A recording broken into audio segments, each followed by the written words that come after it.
Gracias por mantener la sintonía con nosotros en este espacio que es suyo, de Despierta RD. Como bien le habíamos anunciado ahorita, se encuentra con nosotros Claudia Rita, del Partido de la Liberación Dominicana y candidata a diputada por la circunscripción número 1 del Distrito Nacional.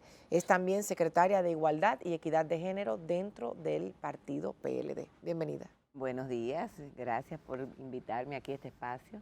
Y bueno, aquí estoy a las órdenes.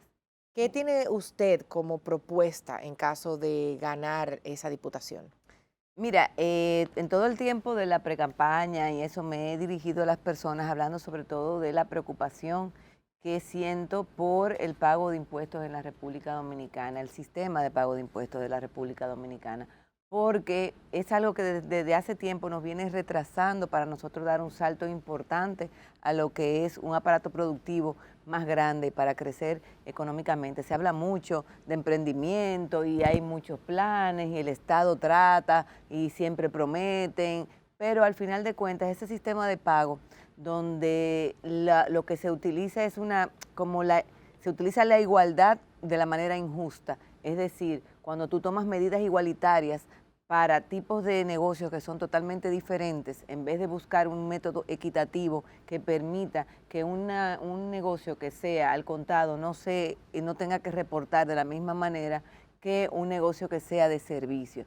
Para mí es increíble que se tenga que reportar en República Dominicana de manera mensual. Sin embargo, por ejemplo, quienes trabajan todo lo que es economía Usted naranja, dice quizás comparándolo con Europa, que es anual no, trimestral o pudiera ser, trimestral. donde tú, por ejemplo, imagínate, tú tienes este programa, tú produces, alguien te pauta y tú le creas una factura y esa factura tú se la das a la empresa que te pautó, ¿verdad?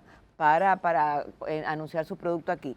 Esa empresa tiene una política de pago de 90 días o 120 días, pero le manda tu factura a la DGI y la DGI, sin tú haber cobrado nada, está acumulándote una multa y una mora por un dinero que tú no has cobrado. Eso, en conjunto también con el tema del anticipo, que debería de irse quitando de manera también gradual según el tipo de negocio que se tiene. Yo entiendo que eso no permite que se crezca, porque en este país lo que más hay es oportunidad para tú crecer, sobre todo en el área de servicio, en el área del desarrollo tecnológico, y ese tipo de cosas pues no ayudan a la sociedad, y es algo que yo vengo lidiando desde hace mucho porque veo, sobre todo que vengo del área de la tecnología, veo que muchas personas terminan yéndose del país o trabajan, contratan empresas de otros países que no pagan impuestos en República Dominicana, pero tú sentado en tu casa, ahí, vamos a decir, tirando código, como dicen los muchachos, te gana $3,000 ahí sentado, ya tú no eres, ya las personas que tienen empresas de desarrollo no te pueden contratar porque no tienen cómo pagarte, pero que además toda esa mora también se suma a la TCS, que eso también hace que la gente diga, bueno, pero ¿cómo yo puedo tener una microempresa de hacer servicios sin tener empleomanía? Porque es que es muy difícil llevar a cabo esa situación en la República Dominicana, dar saltos importantes en materia económica.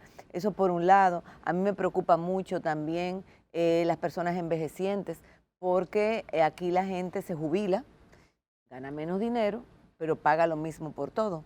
Es decir, por medicinas, por transporte, por ocio, vamos a decir, la entrada al teatro, la entrada al cine, o sea, hay una serie de cosas que se deben de ajustar para las personas mayores en ese sentido. Según a los ingresos que Claro, perciben. porque ya tú diste todo, pero tú estás recibiendo menos, entonces ese es el momento que tú más necesitas, sobre todo del tema médico y de los tratamientos de medicina. Entonces, eso hay un desequilibrio social importante. Yo creo que en el Congreso estamos sobrelegislados, hay muchas leyes que se repiten, muchas intenciones de leyes también que en vez de poner una ley nueva, lo que deberíamos de revisar todo lo que hay para integrarlo y para mejorarlo. Entonces entiendo que pensar de esa manera es algo que implica más eficiencia, porque yo sé que en el Congreso hay una dinámica donde alguien pone una ley, la ley perime, no pasa, luego otra persona la toma, le cambia un punto, una coma, hay hasta guerra de derechos de autores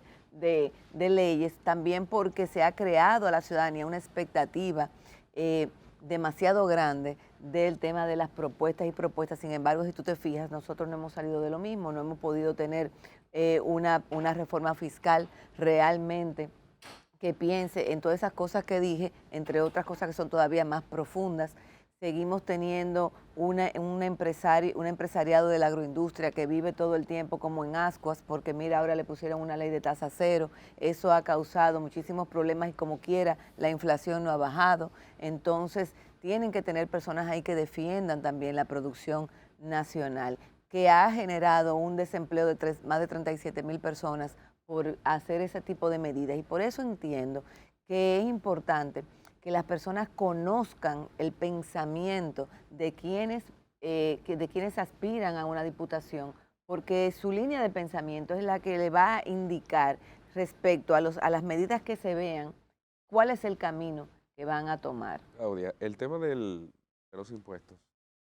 Recientemente ha habido una discusión interesante sobre el tema del impuesto sobre la renta a los asalariados. Y hablamos del impuesto sobre la renta a aquellas personas que han definido o están sobre el umbral de los 35,000 pesos más o menos, que no se ha ajustado por inflación en los últimos 6, 7 años quizás. ¿Cuál es tu visión respecto a este tema? Porque, bueno, que ya incluso hasta legisladores que lo proponen, pero siempre en el presupuesto se cuela ese enunciado que no deja de, pasa lo legal, pero se supone que contraviene la visión de la economía misma de tratar de apaciguar un poco ese tema de la inflación en el tiempo. Mira, es que yo creo que tiene que haber un equilibrio en todo, porque también nosotros pagamos una tasa de ITV muy alta. Si pagamos 18%, entonces nos quieren subir cada vez más temas de impuestos. Yo creo que de alguna manera u otra hay que revisar. Se plantea aumentarlo en una reforma. Sí, pero es que no debería, porque tú lo que deberías es bajarlo y quizás en algunos alimentos y cosas que no tienen ningún tipo de impuestos, pues tú le subes de una manera mínima, un 0.2, un 0.3, eso te hace como una balanza respecto a lo que tú, en resumidas cuentas, pues pagas. Yo creo que es importante hacer una revisión incluso según todo tipo de empresa, porque por ejemplo, mira, se habla del tema del anticipo. Y decimos, vamos a quitar el anticipo, pero yo estoy de acuerdo que se quite el anticipo. Ahora bien, se tiene que quitar el anticipo de un tirón a todo el mundo sin nosotros haber cambiado nuestro aparato productivo, nuestro sistema de recaudación. Yo creo que, por ejemplo, hay empresas que no se le hace tan difícil porque tienen unas proyecciones anuales que permiten sostener eso. En el caso, por ejemplo, de una persona que trabaje por la libre, vamos a decir que de un palo, como dicen por ahí. Oye, me contrataron y pude hacer esta consultoría, o pude hacer esta película, o pude hacer este documental y me gané pues 2 millones de pesos en eso.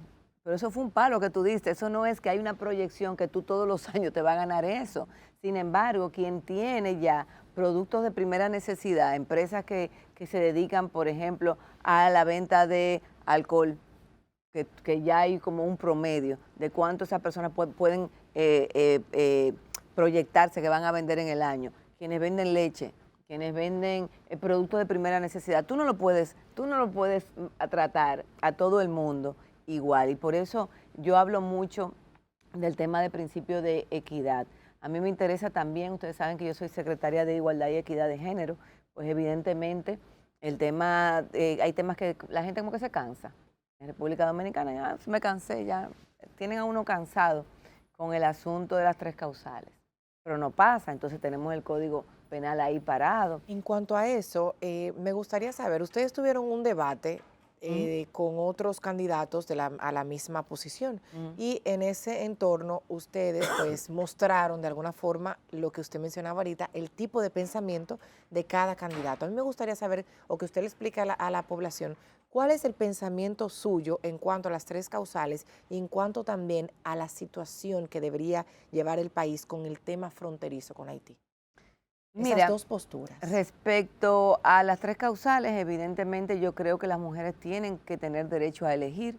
Las personas a veces siempre nos vamos mucho por el área de que tenemos experiencias personales, de que a mí me pasó un milagro, que bueno, está bien, pero eso se llama elegir, tú elegiste.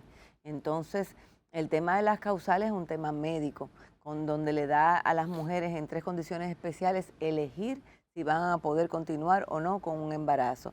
Y yo creo que eso es muy importante porque se ha querido poner un tema religioso donde es un tema realmente médico, es un tema de desarrollo de las mujeres que yo creo importante. Tú no puedes condenar algo que en otros países ha funcionado. Tú no puedes decir, mira, Francia es una sociedad condenada, es una sociedad maldita porque permite el aborto, y ni siquiera en 3 causales, sino de manera libre.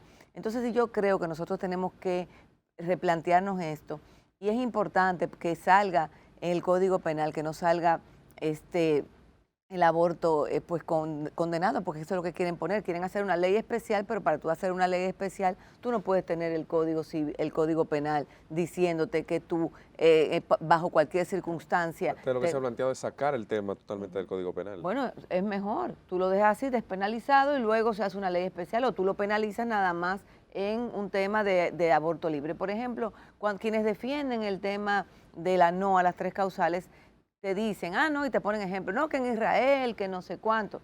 En Israel se permite el aborto. En Israel incluso lo que hay es un consejo de médicos que tú le planteas tu situación y en el 96% de los casos aprueban. Entonces no es verdad, incluso sociedades sumamente más radicales o más extremistas que nosotros, con temas religiosos todavía más fundamentalistas que los nuestros, sociedades incluso musulmanas, entre otros, lo permiten. Entonces aquí se ha querido tener ese debate constante que yo lo considero realmente muy injusto.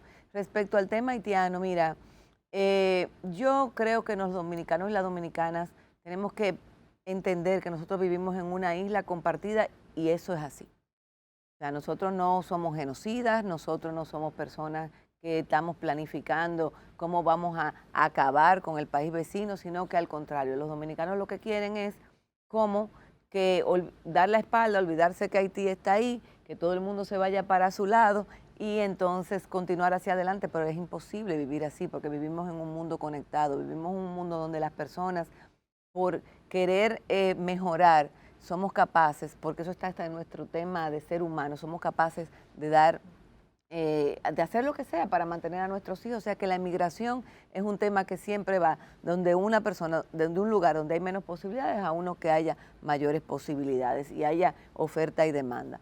Creo que, y todo el que está en la política sabe, que cuando se hacen estudios de sentimientos, el tema haitiano es uno de los que más te posiciona políticamente. O sea, que eso de alguna manera le da una guía a los políticos para tomar ciertas posiciones. Entonces, Abel quizá lo ha hecho así.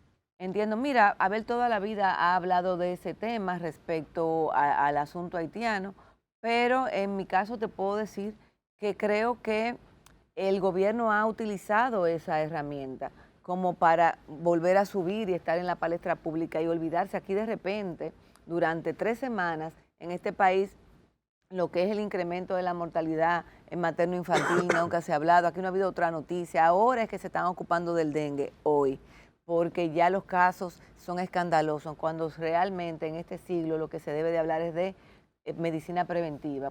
Con 2 casos de dengue que tú tengas, tú haces tu asunto preventivo porque tú no necesitas tener más enfermos de eso. Entonces, tenemos 2 años sabiendo el tema, se espera hasta último momento, se toman medidas drásticas al principio, eso te sube una popularidad a un tema, una cosa, para luego entonces sentarnos a conversar y a dialogar, que fue lo primero que debimos haber hecho. Nosotros dependemos mucho del mercado haitiano, Haití también depende de nosotros, y nosotros no podemos ligar sentimientos patrióticos con sentimientos de desarrollo de país. Hay cosas que uno tiene que tenerla muy bien establecida.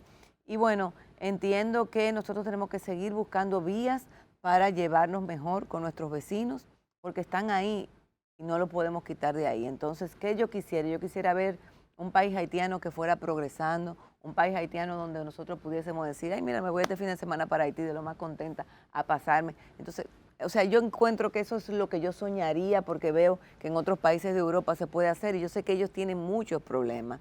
Y también sé que República Dominicana no tiene las condiciones para resolver el problema. Pero creo que debemos de negociar de una manera u otra no solamente con esa mentalidad un poco que nos dejaron los españoles aquí, de que venga otro y resuelva, sino independientemente que otro nos ayude a resolver, también ser parte de la solución, porque luego, al final de cuentas, nosotros tenemos que pensar cómo han hecho los países desarrollados. No dejan la gente de al lado así, sino que de alguna manera interfieren para que las cosas que sucedan allí no terminen afectándonos, porque quien sea que se imponga ahí, bajo circunstancias de delincuencia, armas, tráfico de droga nos afecta. Entonces nosotros no podemos tener esa actitud que a veces yo veo muchas personas como que, no, que resuelvan allá. No, tenemos que ser parte y estar en las negociaciones de toda solución de Haití porque somos un país en vía de desarrollo. Rita, usted hizo una crítica recientemente a su partido sobre el método de selección de candidaturas. Decía que había sido un modelo de escogencia machista. No. Con perspectiva machista. Con perspectiva machista. Tradúcame eso un poquito al español, porque, a ver, se supone que todo el mundo corre en condición igualitaria en un proceso electoral, indistintamente del mecanismo que se escoja. Mira, yo escribí los otros días, hace como 3 semanas, yo había escrito sobre el tema de los sistemas en República Dominicana y lo lacerada que está nuestra democracia, porque cada vez que hemos intentado un sistema mejor y más democrático, lo que hacemos es que cometemos muchos errores. Entonces, en realidad, nosotros habíamos decidido un sistema para escogencia de las regidurías de método de asamblea, o sea, asamblea de delegados. Asamblea de delegados es lo que vendría siendo la democracia representativa, ¿verdad? Porque un presidente de comité de base es el que vota, pero se supone que tú consultas con los miembros del comité. Exacto, entre comité de base, intermedio y bueno, y miembros del comité central. ¿Qué sucede?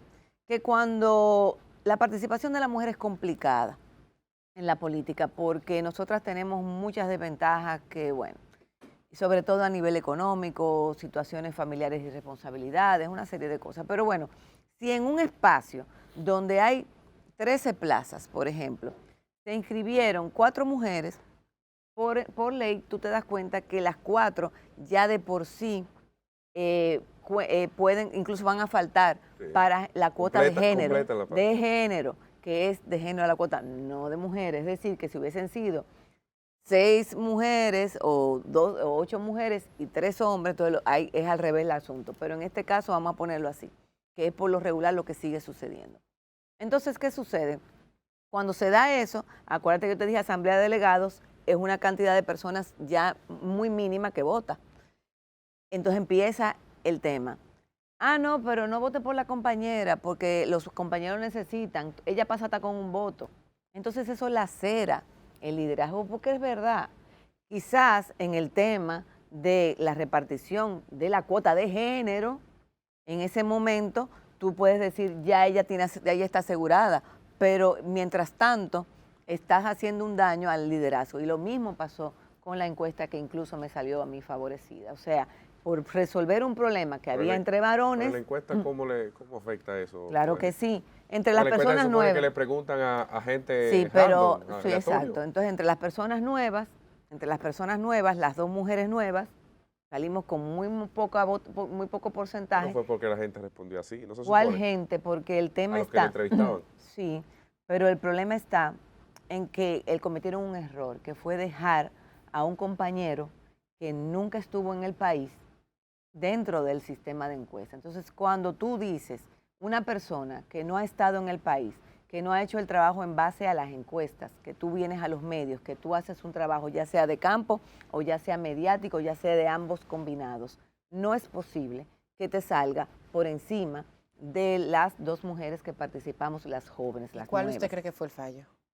Esa es una buena pregunta, entonces yo se la dejo al pensamiento de la gente. Yo le hago la pregunta, porque nosotros hablábamos incluso ahorita sobre las encuestas como un mecanismo muy incorrecto para escoger candidatos, pero no de esa perspectiva, sino de la perspectiva que hay muchas incoherencias, sobre todo en aspiraciones plurinominales, donde es prácticamente imposible porque el margen de error es demasiado amplio para una persona. La falta de transparencia también. Entonces, eso afecta. Mira, realmente las personas que vamos a aspirar a diputación realmente no fue lo correcto haber elegido el método de encuestas. Y yo creo en un momento dado, yo estuve de acuerdo incluso con el método de encuestas. Y tenía un amigo que me decía, Claudia, que eso no es lo mejor, pero yo decía, caramba, es que ha habido tanto trauma, porque te decía ahorita, ninguno de los métodos al final funciona. Cuando Todos es el tienen método algún de fallo. primaria, entonces tú tienes que hacer un gasto extraordinario para luego volver a hacer otro gasto en mayo si tú pasas. Entonces, pero en el caso por eso fue que yo te dije de la perspectiva machista, había que resolver un tema, había que resolver cuáles hombres nuevos quedaban y cuáles de las mujeres nuevas quedaban. Y en esa escogencia lo que se pensó fue, bueno, vamos a ver cómo repartimos la O sea, la práctica no se situación. encuestó, sino que se distribuyó. Yo entiendo que se pudo haber encuestado y se encuestó. Lo que pasa resultados es fueron que manipulados. las encuestas te permiten hacer cualquier tipo de manipulación cuando tú no cuentas a priori con la información metodológica de lo que se va a hacer. Entonces, yo lo digo porque me dirán, pero tú ganaste, sí gané, pero no gané bajo las condiciones que yo entendía que debería de haber sucedido ahí. Y tengo que decirlo porque realmente hay que aprender para próximos procesos que eso no pase igual. Bueno, muchísimas gracias por habernos acompañado. Lamentablemente el tiempo vuela. Caramba, sí. Le esperamos aquí para poder hablar otros temas, porque varios que se quedaron pendientes. A mí me encanta recibir a las mujeres aquí en este espacio. Y a todos ustedes, muchísimas gracias por siempre mantener la fiel sintonía con Despierta RD. No le cambien, continúen con la programación de Telecentro. Mañana les esperamos de 6 a 8 nuevamente.